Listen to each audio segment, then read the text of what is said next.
Bon, je suis sûr que c'est un jeu super doux.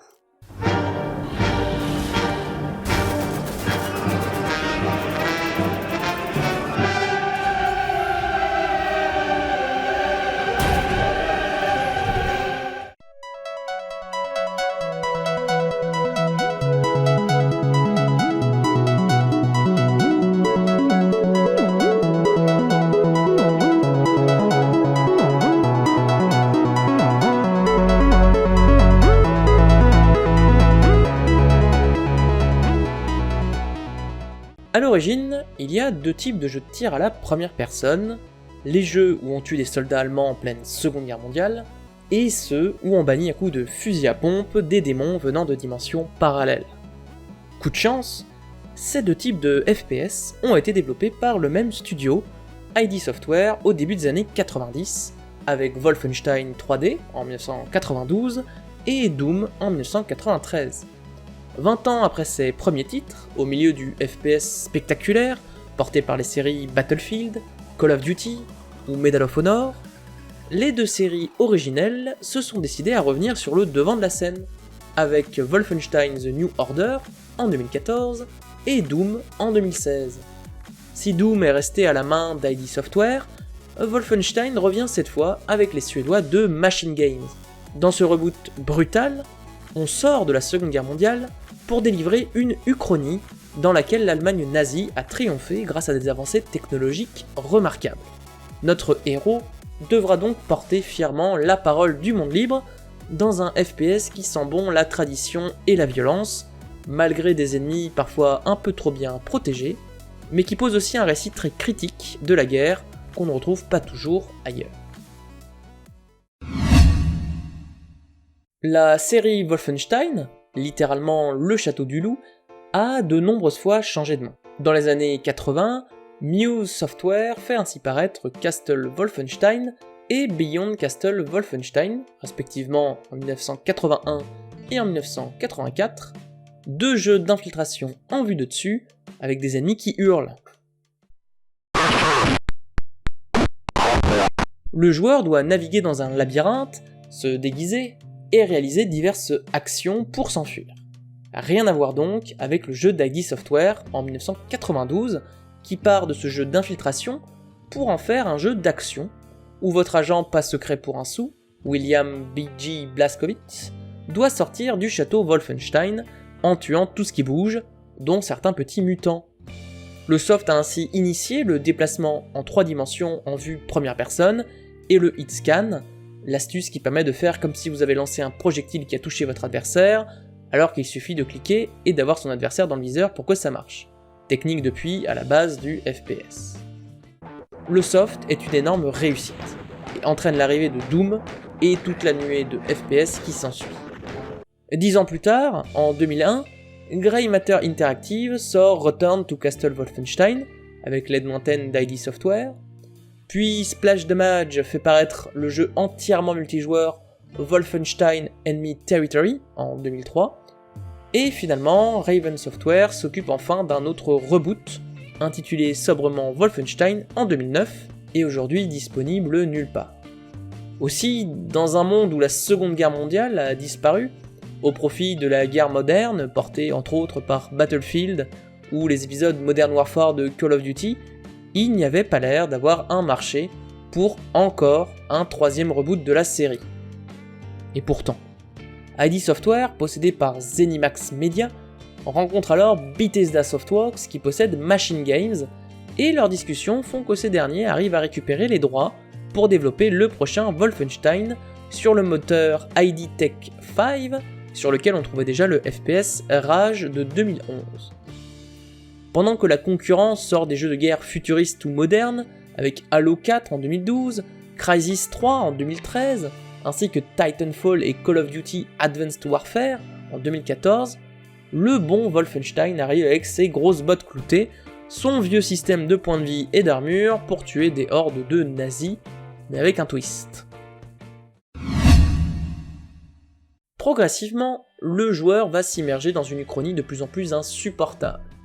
Il retrouve ainsi les bottes cirées de Blazkowicz en 1946, où les Alliés en sont encore à essayer de gagner la guerre face à une Allemagne nazie qui commence à utiliser des machineries de plus en plus étranges et dispose d'un bien meilleur équipement.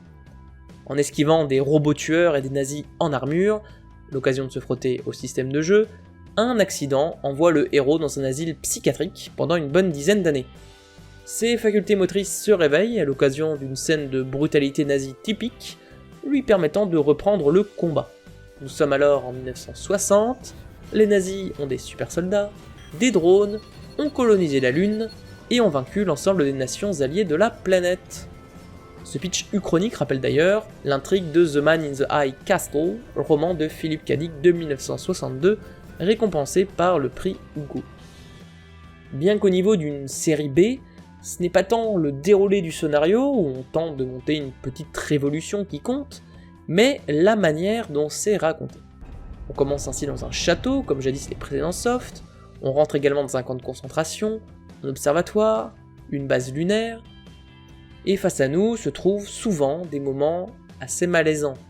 Une scène de torture au début de l'aventure, une scène étrange d'entrée dans un camp, un des antagonistes à la mâchoire brisée qui promet de se venger, le tout dans un trip parfois émouvant avec un Blasco plus sentimental qui ne le laisse paraître, face aux horreurs de la guerre, avec des rêves de paix, ce qui contraste plutôt avec sa capacité à trucider du nazi avec une mitrailleuse lourde. Une bonne équipe, comme un père et son fils. Le ton aussi facilement entre le malaise et le débile, avec des projets plus délirants et farfelus les uns que les autres. La musique suit le tout avec des moments où elle s'excite à coups de guitare électrique, rendant hommage à l'action, ou bien plus mélancolique lors des moments plus dramatiques.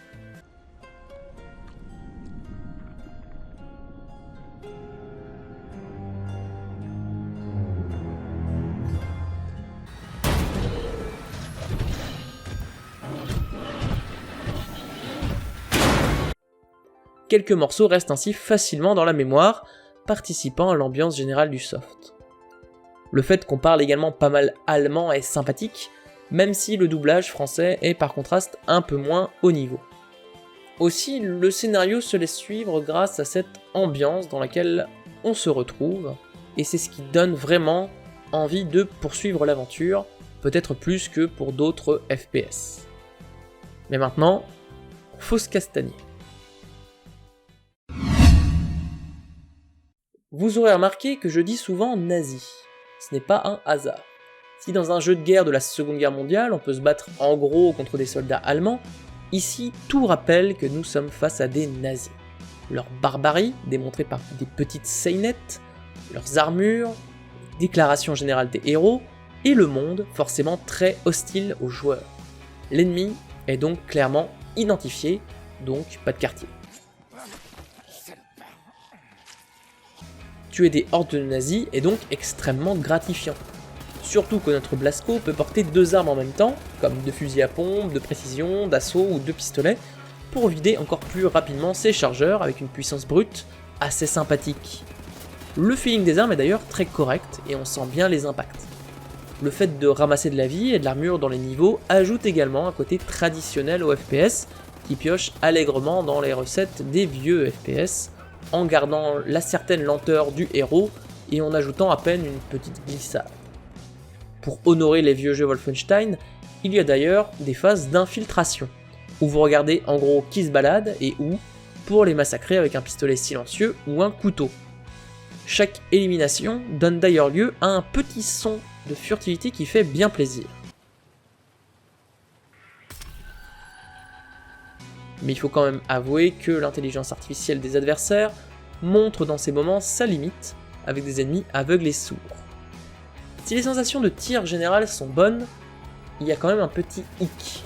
On ramasse de la vie, on ramasse de l'armure, on porte deux armes en même temps, le jeu nous crie de foncer dans le tas. Or, ce n'est pas exactement comme ça que le jeu vous demande de jouer. Les ennemis visent extrêmement bien, essentiellement grâce au hitscan, donc courir devant eux n'est pas une option. Foncer dans le tas fait ainsi fondre entièrement votre vie en quelques instants, alors que des petites pauses derrière un mur ou un couvert pour vider ses chargeurs sur les ennemis est tout à fait recommandé. Cela l'est d'autant plus face aux sacs à points de vie que sont les super soldats et autres mecs. Vous devrez vider littéralement tous vos chargeurs dessus, ce qui vous rend parfois extrêmement vulnérable une fois que vos munitions sont à sec, vous forçant à rester à couvert, ou plus sûrement à recharger votre arme à énergie, que vous allez débloquer dans l'aventure, à des points spécifiques, imposant de courir, de recharger, de tirer, de courir, de recharger et de tirer. Cet aspect très répétitif contraste avec l'impression de puissance et de brutalité qui se dégage du reste de l'aventure, où vous massacrez à tour de bras des nazis. À la fin, voir 3 mecs se lever en même temps ne me procurait pas vraiment de plaisir et d'adrénaline, pendant que je les assaille à coups de grenades et de roquettes, et je préférais à la limite les moments d'infiltration. Ces grosses bestioles agissent en réalité comme des mini-boss pour le joueur, rappelant aussi les vieux FPS, mais créant aussi des vrais pics de difficulté, surtout qu'on manque très souvent de munitions. Au-delà de ça, comme fonctionnalité intéressante, on a également le fait de remplir certains défis qui permettent de débloquer des compétences, comme des rechargements plus rapides, ou le fait de courir plus vite en fonction de si vous êtes un grand infiltré ou un vrai bourrin. En bref, en 2014, Wolfenstein The New Order sort gagnant de son reboot. L'histoire est plutôt prenante, grâce à son ambiance générale, à son uchronie, à ses moments durs ou délirants, sans trop en faire. La boucle de gameplay est quant à elle très satisfaisante, en animalisant véritablement les adversaires, en donnant aux joueurs l'envie de trucider du nazi, avec des armes qui restent malheureusement un peu génériques, mais qu'on peut équiper par deux pour plus de sensations.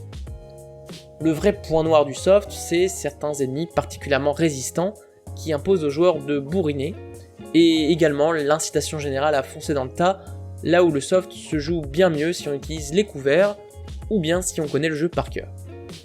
Je note ainsi ce jeu nazi dans mes cas sur 20. En tous les cas, Machine Games a par ce soft recréé une franchise qu'ils ont désormais à cœur de garnir. The Old Blood en 2015 revient ainsi comme un préquel sur un scénario de la Seconde Guerre mondiale rappelant les anciens softs, tandis que Wolfenstein 2 The New Colossus en 2017 emmène Blasco en Amérique pour la suite d'une aventure toujours plus délirante que jamais, surtout quand elle commence aux commandes d'un homme en fauteuil roulant.